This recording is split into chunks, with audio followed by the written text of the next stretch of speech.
जिस paper leak पर प्रदर्शन की वजह से भाजपा सरकार की सांसें उखड़ रही हैं, उसी पेपर लीक के आरोपी को क्लीन चिट मिल गई है। 23 जुलाई की सुबह नरेंद्र मोदी पोस्ट करके कहते हैं, फास्ट ट्रैक कोर्ट बनाकर कार्रवाई करेंगे, पेपर लीक के आरोपियों को छोड़ा नहीं जाएगा, दोषियों को पकड़ा जाएगा। लेकिन शाम तक जब उनका वीडियो आता है, तब तक नीट पेपर लीक के आरोपी को क्लीन चिट मिल गई है। हालांकि ये 2026 के नीट पेपर लीक का मामला नहीं था, ये 2024 के नीट पेपर लीक का मामला था। अरविंद केजरीवाल ने बकायदा इस पर वीडियो बनाया, पोस्ट करके नरेंद्र मोदी को निशाने पर लिया। उन्होंने लिखा, कल रात को 12 बजे नरेंद्र मोदी जी ने ऐलान किया कि पेपर लीक के लिए सोमवार को संसद में फास्ट ट्रैक कोर्ट बनाने के लिए कानून लाया जाएगा। मोदी जी का दिया आश्वासन कितना खोखला है, ये कल खुद ही साबित हो गया। 2024 नीट पेपर लीक के मास्टरमाइंड को कल सीबीआई ने कोर्ट में निर्दोष घोषित कर दिया। अगर ऐसी ही जांच करनी है, अगर आपको सबूत ही नहीं पेश करने, तो फास्ट ट्रैक कोर्ट्स का नाटक क्यों? मोदी जी, आपकी नीयत में ही खोट है। सुनिए उन्होंने आगे क्या कहा। 2024 में नीट का पेपर लीक हुआ था। उस वक्त इन्होंने कहा कि संजीव मुखिया नाम का एक आदमी इसका मास्टरमाइंड है। सरकार ने खूब तामझाम के साथ उसको गिरफ्तार किया। गिरफ्तार करने के 3 महीने के अंदर उसको सरकार ने बेल दिला दी, वो जेल से बाहर आ गया। उस पे मुकदमा चलने लगा। और कल आपको यकीन नहीं होगा, 1:30 बजे पीटीआई की खबर आई कि सीबीआई ने कोर्ट में बोला है कि संजीव मुखिया निर्दोष है। सीबीआई ने बोला कि संजीव मुखिया के खिलाफ कोई सबूत नहीं मिला। सीबीआई ने बोला कि संजीव मुखिया को छोड़ दिया जाए। तो अगर संजीव मुखिया मास्टरमाइंड नहीं है सीबीआई के हिसाब से, तो मास्टरमाइंड कौन है? सीबीआई ने मास्टरमाइंड का नाम नहीं बताया। इसका मतलब 2024 का जो पेपर लीक हुआ, उसमें वो पेपर किसी ने लीक नहीं किया। इस तरह से ये करेंगे आप फास्ट ट्रैक कोर्ट बना के? दरअसल 2024 में भी नीट पेपर लीक हुआ था। सीबीआई मामले की जांच कर रही थी। अब सीबीआई ने बताया है कि बिहार पुलिस ने संजीव मुखिया को इस मामले का मुख्य आरोपी बनाया था, लेकिन जांच में उसके खिलाफ क्वेश्चन पेपर चुराने या फिर लीक करने के सबूत नहीं मिले हैं। अब जब सबूत ही कोर्ट में पेश नहीं होंगे, तो आरोपी को सजा कैसे मिलेगी? संजीव को इस मामले में जमानत मिल गई है, लेकिन वो अभी जेल में रहेंगे।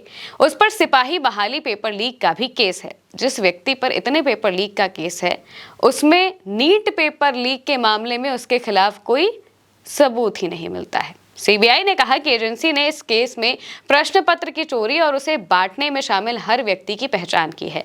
उन कैंडिडेट्स की भी पहचान की है जिन्हें क्वेश्चन पेपर से फायदा हुआ। सीबीआई ने कोर्ट में चार्जशीट दाखिल की। इनमें 45 लोगों के नाम हैं। सीबीआई ने बताया कि नीट यूजी 2024 मामले में चार्जशीट दाखिल नहीं होने के कारण संजीव मुखिया को इस मामले में जमानत मिल गई है। हालांकि इसके बाद भी वो न्यायिक हिरासत में रहेगा, क्योंकि बिहार पुलिस की जांच वाले कुछ अन्य मामलों में वो आरोपी है। यानी कि नीट वाले मामले से उसे क्लीन चिट मिल गई है, बाकी मामलों में वो आरोपी है। सीबीआई ने अपने बयान में कहा कि नीट यूजी 2024 क्वेश्चन पेपर चोरी मामले की विस्तृत जांच की गई।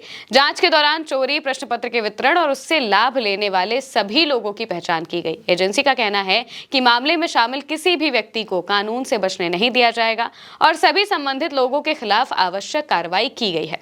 सोचिए, जिस व्यक्ति को मुख्य आरोपी बनाया गया, उसके खिलाफ इतनी लंबी जांच चली, इसके बाद पता चलता है कोई सबूत ही नहीं है। ये बात भी तब सामने आ रही है जब पहले से ही पेपर लीक पर बवाल चल रहा है। नीट पेपर लीक की वजह से 21 छात्रों ने अपनी जान दे दी। इसके लिए ही 1 महीने 4 दिन से दिल्ली के जंतर मंतर पर प्रदर्शन चल रहा है। जब 20 जुलाई को प्रदर्शन काफी बड़ा हो गया, 20 जुलाई को सरकार ने कोशिश की कि वो छात्रों को पीट कर उन्हें भगा सकेगी, लेकिन छात्र बड़े ढीठ हैं, वो जाने वाले तो नहीं हैं। ये बात उन्होंने भी साबित कर दी। 20 जुलाई के बाद प्रदर्शन और जोर पकड़ लेता है और आखिरकार नरेंद्र मोदी को सामने आना पड़ता है, छात्रों के आगे झुकना पड़ता है। नरेंद्र मोदी कह रहे हैं, फास्ट ट्रैक कोर्ट बनवाकर दोषियों को सजा दिलाएंगे। इसके लिए संसद में बकायदा बिल लाएंगे ताकि किसी भी दोषी को बख्शा ना जाए। लेकिन पेपर लीक ना हो, इसके लिए क्या करेंगे, राम जाने। हालांकि इस बार मोदी सरकार जेनजी के हाथों फंस गई है, जो जुमलों में फंसने वाले तो बिल्कुल भी नहीं है।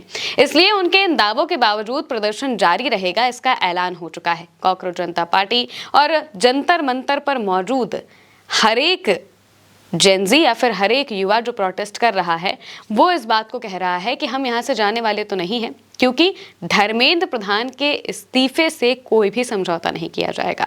बिना धर्मेंद्र प्रधान के इस्तीफे के ये प्रदर्शन खत्म नहीं होगा, ये बात तो साफ कर दी गई है। वहीं दूसरी तरफ सरकार ने ये बता दिया है, या फिर यूं कहें कि प्रधानमंत्री नरेंद्र मोदी ने ये बताया है कि वो बिल लाकर मामले की देखरेख करेंगे। पहली बार ऐसा हुआ है कि किसी मुद्दे पर जब लोग प्रदर्शन कर रहे हैं तो खुद प्रधानमंत्री को सामने आकर लोगों को एक तरीके से एड्रेस करना पड़ा है, क्योंकि उन्हें अब तक इस बात का घमंड था कि जो युवा है वो कहीं ना कहीं नरेंद्र मोदी को सपोर्ट करता है, ऐसा उन्हें लगता था। लेकिन जब एकदम से सारी हवा पलट गई, जब पूरा युवा एकदम से विरोध में चला गया, पूरे सोशल मीडिया पर सिर्फ और सिर्फ एंटी मोदी कंटेंट आने लगा, इससे नरेंद्र मोदी को लगा कि अब तो बातें हाथ से निकल रही है, अब तो चीजें हाथ से निकल रही है। इस वजह से वो फास्ट ट्रैक कोर्ट का इंतजाम करने की बात कह रहे हैं। अब फास्ट ट्रैक कोर्ट में होता यह है कि सुनवाई जल्दी जल्दी होती है, इस वजह से मामला जल्दी निपट जाता है। अगर हर रोज सुनवाई होगी तो जाहिर सी बात है कि जो मामले हैं वो जल्दी खत्म हो जाएंगे। लेकिन सवाल तो यह है कि जब सबूत ही कोर्ट तक नहीं पहुंचेंगे तो आरोपियों को सजा कैसे मिलेगी। इस बात को ही केजरीवाल कह रहे हैं और बता रहे हैं कि फास्ट ट्रैक कोर्ट बनवाने का क्या फायदा अगर आरोपी इसी तरीके से छूट जाएं, जैसे कि 2024 नीट पेपर लीक के मामले में संजीव मुखिया को छोड़ा गया है। सीबीआई का कहना है कि उनके खिलाफ कोई सबूत नहीं मिला है। इसका मतलब ये है कि वो मुख्य आरोपी या फिर दोषी नहीं है। लेकिन जिस व्यक्ति के खिलाफ ही सारी जांचें चल रही थी वही व्यक्ति अगर आरोपी नहीं है तो असली आरोपी कौन है? सवाल तो ये है। आप इसको लेकर क्या कहेंगे कमेंट में बताइएगा। मैं हूं महिमा और आप देखते रहिए उल्टा चश्मा न्यूज़।